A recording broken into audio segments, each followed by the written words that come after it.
Hello, everybody. Welcome to this week's episode of Step Into the Pivot. We're so happy to have you here. And I am joined, of course, by my wonderful co host, Ivana. And today's guest, we have Toya Gavin. So, Toya, thank you so much for being here with us today. Thank you for having me. It's wonderful to be with both of you.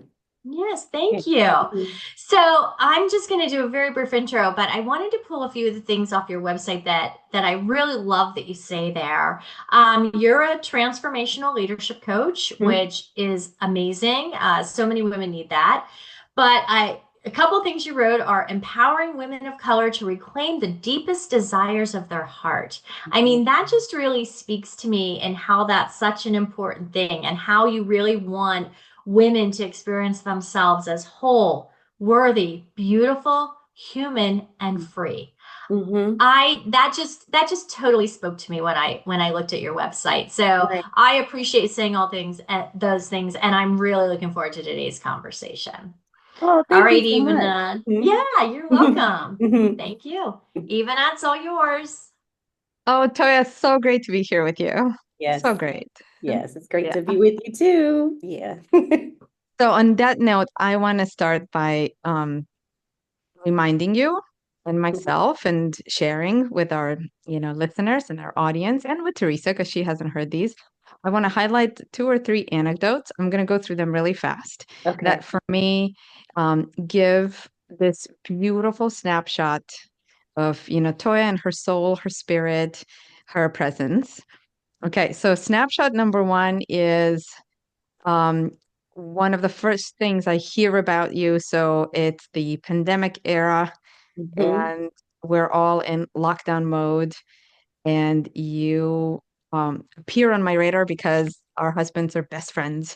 And I hear of this wonderful woman who is now in my friend's life. And the first thing I hear about you is that you're taking really, really great care of your physical body during the pandemic. Mhm. There's the Peloton bike, and I just hear about some of these like healthy habits. So that's one like anecdote. Mhm. Then we organize a double date, the four of us, and here we are on Zoom, the two of us sitting here in Portland, you're in Washington, D.C., and just presence. So you were sitting and we're looking at each other, and it's so easy. And it really was like first time meeting you, but it really was like we had done this before. Easy exchange of, simple sentences, simple like, how are you? Who are you? It was so easy, so flowy. Then fast forward a few years. Now we're physically meeting for the first time. Mhm. I arrived to your house, you're hosting us, and there's a moment where we're in your place and you haven't arrived yet. And I Mhm. come into the guest bedroom where you've, set things up for us. And there are two or three these like beautiful moments of care and connection. You left us a handwritten welcome card, and there's a candle, and there's a little and it's so real and heart opening, and I just like feel so loved, and you're not even in the room.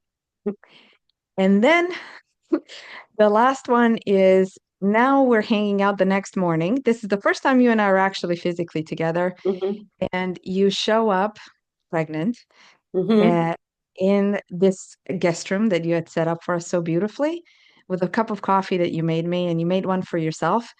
And then you sit down next to me on the bed, and we're like shoulder to shoulder, and we're watching our guys clean out a hot tub.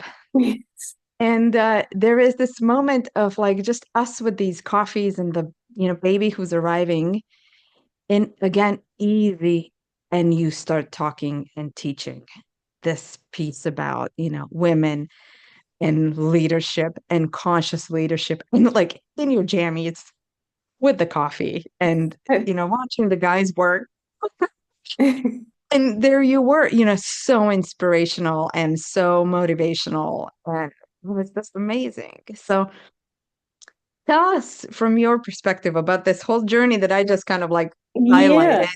Who are you? What is going on here with all these skills and abilities you have in order to be with people with so much comfort? Tell us your story. Thank you. Even it makes me I'm impressed by those stories. So anyway, Just, but so our husbands are best friends.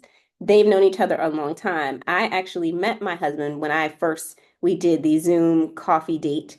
Ali and I were dating at the time. So I newly entered Ali's life, my husband's life. And I think with the Peloton and with trying to take care of my body, trying to take care of my mind and my spirit, all of that really happened during my transition into coaching. So I'm still licensed. I'm a licensed attorney. I was a prosecutor for a long time, worked in law firms, etc. And those careers, even though they were fruitful for me, there was a lot packed in those emotionally. And when I left, what it brought up for me was burnout. What it brought up for me was depression. What it brought up for me was all of these things. And I had a moment to decide whether I was going to quote unquote push through, right? And just pretend those things weren't there, or whether I was going to confront them and see what was going on and figure out how to take care of myself in the process. And I chose the latter. I'm happy now that I did. At the time, I used to make a lot of jokes. I don't know if we're allowed to curse, but I can tell you guys the curse later. um, I'd um, love it. no, because what I always say or said to my sisters was like, personal development, it's wonderful, but it's a pain in the ass. And so I'm in the pain in the ass part. Um, and so it's because you can't run away from yourself, right? And there are ways to run away from yourself that seem very productive and lucrative. And so in the outside world to everyone else, it's like she's doing great. But meanwhile, with who you are and how you're relating to yourself, you're not okay. And so there's ways to hide in that are painful, but not as much as a pain in an ass as confronting yourself and really being your true self. And so the physical health, um, the greeting my husband's friends who were so integral to his life, who, I felt coming into it's like, oh my God, look at all these great people around him and wanting to meet them and thank them for their contribution to making him who he is too.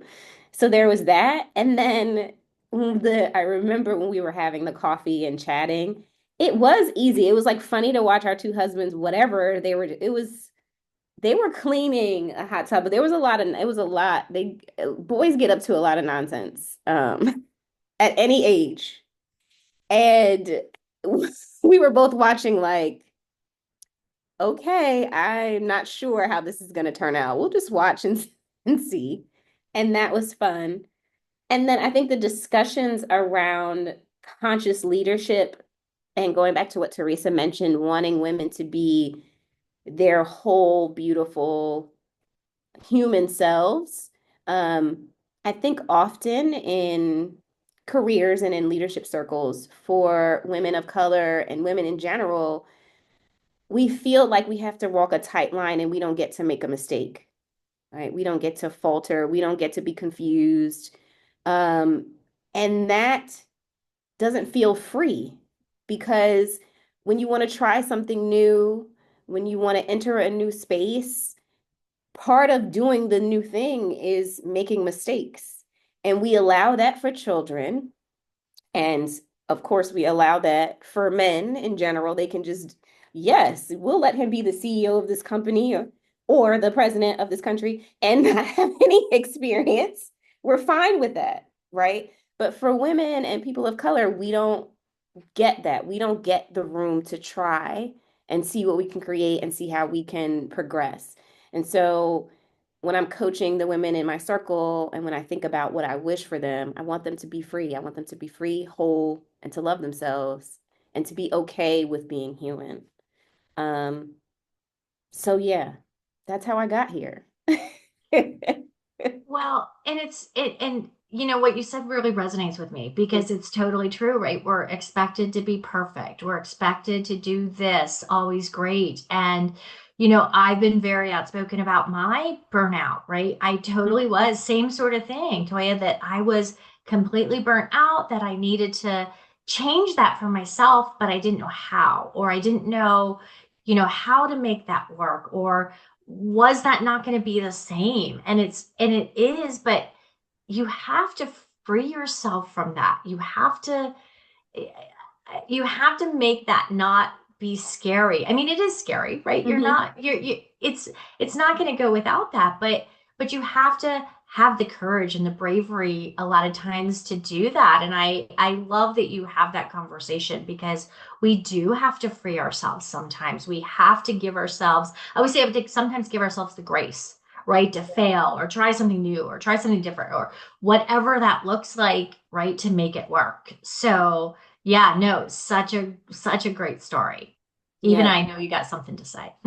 Well, how back to the coaching, conversation and facilitating conversation and holding space, it is necessary to have Yeah. somebody else do that for you. Hmm. Oftentimes, initiate the like, hey, Yeah.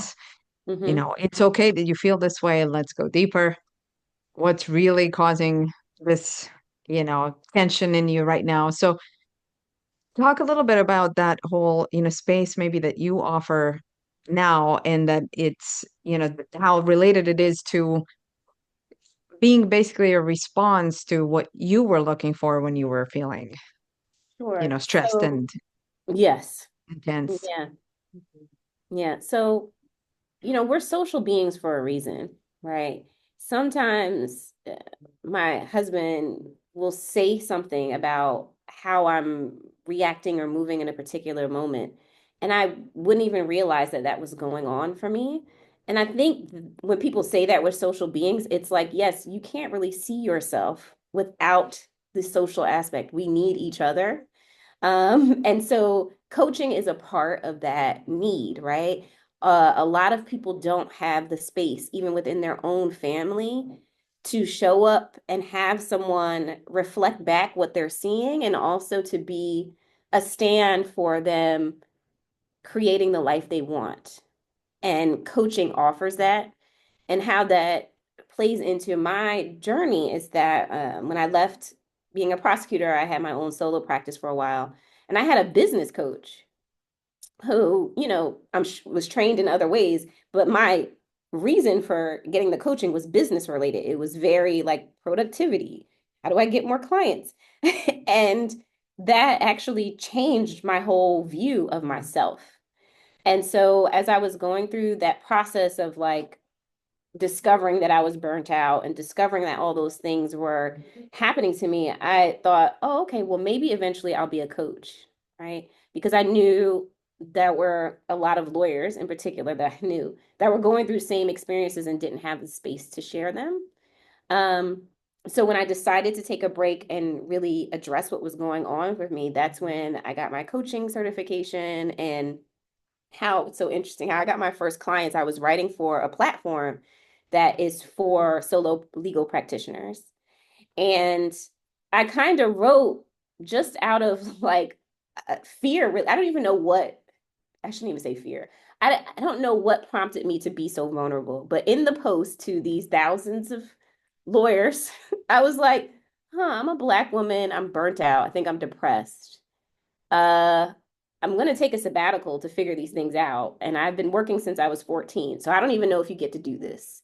And so I probably won't work again, guys. I like I don't know what's going to happen to me, but I'm going to try this thing. I'm going to actually like take this journey and figure out what's going on with me instead of just pushing through and working. And if this inspires you to do something different or you want to take this journey with me, kind of let's go. And I wrote that not expecting like a big reaction. I had been writing posts for them for a while and you get a couple comments. But attorneys from like all over the country started emailing me. They started emailing me about what they were going through, about feeling burnt out, about how do you transition? What do you do? How do we figure this out? And during that process of just communicating with folks, I told them like, okay, I'm going to start this coach training. I don't really know what I'm doing yet, but I'm willing to like learn and help you if you're willing to go on this journey with me. And some of them were, and that's how it started. Um, yeah. Yeah, I was going to say, but sometimes we have to we have to write that down. We have to put it out there Mhm. for it to, I don't know. Sometimes I have to put stuff out there for it to seem real. Or, oh Yeah. my gosh, this is really what is happening. Like I had to kind of write that down or put it out there. And the other interesting thing as you were talking about that is it's totally true. Like that support you got, it made other people think too and gave them a little vulnerability. Hey, if she can be out there saying this, maybe it is okay that I say this too. Right. Yeah. I think that I think it helped you in a lot of ways and it helped them. Right. Right. And that's what you really said to me is that, both things happened, but sometimes we have to be vulnerable, and that's really hard because we're expected to be these perfect things that nothing ever goes wrong and we never make a mistake. And, are people going to think I'm just, dumb or, being too, crazy or, those kind of things. And it kind of gives us that. But I love that you talked about that because I think it makes it better when you have somebody that you can tell that to. Yeah. I think we all want someone that or some place where we can be vulnerable and feel like we're not going to be judged. Absolutely. Yeah. Right. Yeah. And I don't think we get that often enough. And then the public vulnerability um, is scary, but also so community building. Absolutely. I think every time I've been publicly vulnerable, and I see this too with if we're following certain content creators or what you're doing, you'll notice that the breakthrough from them when they went to something else, from Tabitha Brown to whoever, it's the time that they were like publicly vulnerable and just said, Mhm. like, this is what's going on for me for real. And it changed everything. Right. Um, yeah. Some of Yeah. the women I work with, sorry, even that, as mentors and coaches, I say it. I'm like, guys, this happened to me. Like, it's not any different. They're like, wait, that happened to you. Like, I think sometimes we think we're on this like little island and it's Hmm. just us, right? Yeah. Yeah. Yeah, I think we've talked about this on some of our previous episodes. Teresa and I embody that completely, even between in our relationship, because we were really friendly and there was a lot of simpatico and there was just warmth between us. But the relationship really went to a whole different level, whether you call it friendship or just, closeness and this sort of like activism. What can we do about some of the stuff that we don't like? Let's do a podcast together. It happened when we both started saying really what's behind the how are you doing? Hmm. Hmm. Not so great. Hmm. When we got really real. Now, as we were getting ready to get started, we talked about the word authenticity, which we also use a lot on the podcast. Hmm. And, a lot of what I was really drawn to in terms of, getting to know you better when we were first, getting started was your authentic presence. Hmm. You mentioned that you may have an example of a recent experience where you were not vulnerable, it sounds like, ergo authentic. Hmm. Do you mind teaching through that example of where you maybe chose Sure. not to step into the pivot of the moment and you tell Yes. us what happened? Yes. So, when and I'm going to put this through sort of an oppressive lens only because I coach around that. I talk about that and I coach women and women of color. So we're all facing different versions of an oppressive system. And why that's important is even when you've done the work, right, you're still swimming in the soup. Like it's the water that we're in, it's the air that we breathe. And so there is a maintenance that you have to do that you don't even realize when you've been coaching for a while. You're like, oh, I'm got this. And then you get thrown into a situation and you're like, oh, wait, where am I? I had to find myself. So recently I started up a partnership with Volta Talent Strategies, and they do coaching and consulting in law firms with associates and all of that. And so I had the opportunity to go back and coach. I'm coaching lawyers again. And without even meaning to, I went right back into, I called it like the law firm culture instead of the coaching culture that I had established. So I immediately started going back into, oh, well, I need to work through lunch because I have to make sure I get all these things out. or oh, well, I'll put my daughter down, and even though I'm tired, I need to go back to work. I do breath work, and before every session, when I start the session with my clients, we do some form a small breathing exercise to set the tone for the session. And I was like, I don't know if lawyers are going to be into that, so I'm not going to do that. And I didn't even ask them, right? I didn't even ask for permission, but all of those small little things, I started overworking, not giving myself time between sessions. I'm very much a set an intention with the before the session. I wasn't doing any of that. I was going right back into the conditioning of being a lawyer. Like, we got to get the work done, move, move, move. And I realized it after a few weeks, and I was like, what am I doing?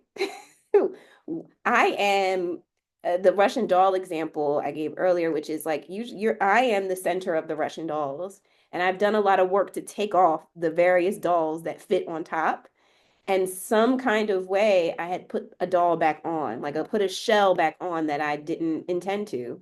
And so I wasn't showing up for my clients the way I normally do. And I recognized it and pivoted to that. And it matters as a coach because when you're in the session, as you know, it's all about what's being said, but also what's not being said. And I found myself questioning, should I say this in the moment and not saying it, not honoring what was happening in the moment because I had put that shell back on.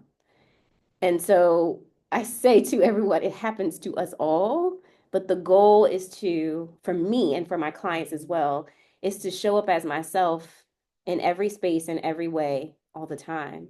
And it doesn't always happen because of all the layers of things that we are confronted with. But once I realized it, I was able to make some changes. Well, and I always say when I'm talking with women, right, part of it's recognizing it, right? Again, we're not perfect. Part of it's the way we've been trained to do, and I don't really like the word trained, but the way we've always done things. And Mm-hmm. I really do love that Russian doll, you know, conversation. I can vividly see it. I can vividly see that like shell on you.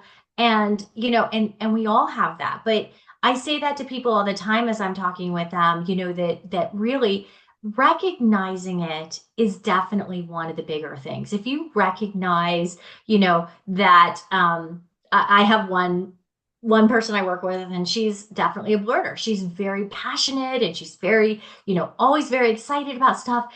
And she'll just blurt things out. And I'm like, you need to take this step back and breath. Like people don't view that always in a good way. Like, Mm-hmm. not that there's anything wrong with it because you are very passionate and I know that about you, but it's that, thought process about it, right? But she's like, I did exactly what you told me not to do. And I was like, but you recognized it and now we can Mm-hmm. work on it, right? Yeah. It's not, again, we're not perfect. We're always growing and expanding and learning, and that's what we want to be. So Yeah. for sure. It's I always say awareness is 90% of it. Absolutely. 90%. Absolutely agree with that. Yeah. Yep. Yeah. Yep. Mm-hmm. I mean, everyone who watches this podcast on YouTube knows that, like, in just about every episode, I have some mug going Mm-hmm. on, and primarily there's coffee in here, occasionally tea if we're recording later in the day, but there's coffee here. And maybe, why I brought up the coffee, example in the beginning is because a lot of this has to do with waking up. And you call, one of your key taglines is woke up worthy. Mm-hmm. When you talk about this moment where you're like, you go back into that corporate setting where the culture is so thick and so dense with certain rules, prescriptions, and this is how you be, it is going to be very easy to be like, oh, okay, all the dolls back on, Mm-hmm. until you kind of like wake yourself up. Wait, what am I doing? And I find that that's really the revolutionary moment. That not the fact that you kind of like fell asleep again to those old Mm-hmm. ways of, Mm-hmm. conditioned, like Teresa was saying, the trained, conditioned ways of showing up. It's the fact that you woke up. Because underneath the, I think I need to do it like this. Do you feel like it has something to do with the sense of worthiness and, belonging? And if I, maybe some fear kicks in that if I don't do it the other way, they're not going to invite me back. I'm not going to be able to continue interacting here, engaging. tell us basically about woke up worthy, maybe using this example and, Yeah. it's big, No, I you know. understand. So there are a lot of things there. One, yes, the bottom line thing for me, how there's a thing that you have throughout your life, whatever the thing that's like holding you back, or and it's always an issue that pops up. For me, a lot of my self-concept and how I value myself and how I think about my worth is tied to my performance, right? And so, just like you mentioned, when I'm in those situations, going back into the law firm, and I am going back into a performance, I performed well, right? There was outside uh, um, recognition of the work that I was doing, and so I can easily transition back into that, right? Fall asleep, as you say, and that can start to almost manipulate me in a way because it feels good, right? I'm getting praise for this behavior, right? But that's not me living into believing I'm worthy outside of my performance. My worth has to come from a belief that I am inherently worthy. If I never perform again, if I never do whatever again, and I never, if I don't impress this partner, and he thinks, you know what, she was a boob or whatever he thinks, he, she, whoever, whatever they think, there has to be an inherent belief in my worthiness. And so in the falling asleep part is I can lean back into the performance very easily. And you have a problem when you're hanging your whole self-concept, the whole belief on who you are on a performance, because it depends on the evaluation from someone else. And those go up and down with the wind. Um, so there's that part of it. I love that you had that interpretation of woke up worthy, because that's an interpretation I hadn't thought of. When I did, there's two parts. When I thought of woke up worthy, I was thinking, I want people to wake up in the morning and just feel worthy just by waking up. And also, there's a Beyonce song where she says, I woke up like this. And that was like kept coming up in my head. And I was like, yes, I woke up like this. I'm worthy, Beyonce. So those were the two thoughts that I had in naming the business.